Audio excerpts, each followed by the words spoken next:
Kaya ako sang umami. Gusto mo akong palitan, sige lang, kaya ko naman. Di ko mawala kasi ako ng lakaan. Mas mainam pa mawalan ako ng taong lolokohin lang ako, lolokohin lang.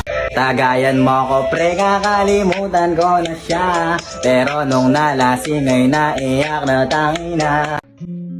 Minsan nakakademonyo talaga ang isang babae na malaanghel ang ganda. Ako'y takot sa matataas kaya nung ako'y nahulog sa'yo di nakapaghanda. Ordinaryong bato na nakatingala at humihiling kay bathala na sana masungkit ang tulad mong kumiki ng natala. Minsan talaga hindi nakakatawa kung magbiro ang tadhana. Isang torping makata niratrata ni Cupido gamit kanyang palaso at pana. Pilitin mang maging walang ya sa tulad mong babaeng marangya. Wala, pagitan natin sobrang layo't malala. Kahit gaano pa ako kabihasa, tumula, tumahi at mugma ng mga salita, ay walang kwenta kung estado ng buhay nating dalawa ay magkaiba. Kaya, ikaw yung babaeng habang buhay ko na lamang papangarapin. Isa kang pantasya. Kasi kahit pilitin sabihin laman ng aking damdamin, wala talagang tsansa. Mahal na kita sa paraan na ako lang ang nakakaalam.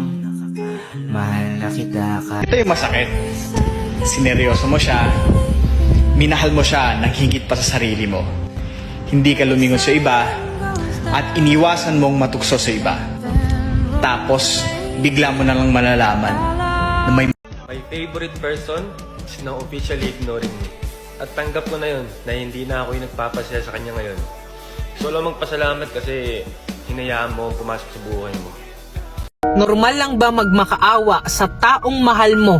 Huwag ka lang iwan? Kung ako tatanungin, syempre hindi. Aminin mo, sa sobrang gusto mo siya makausap, dumating ka na sa puntong kinukulit mo na siya. Huwag mong kulitin, hayaan mong maalala ka.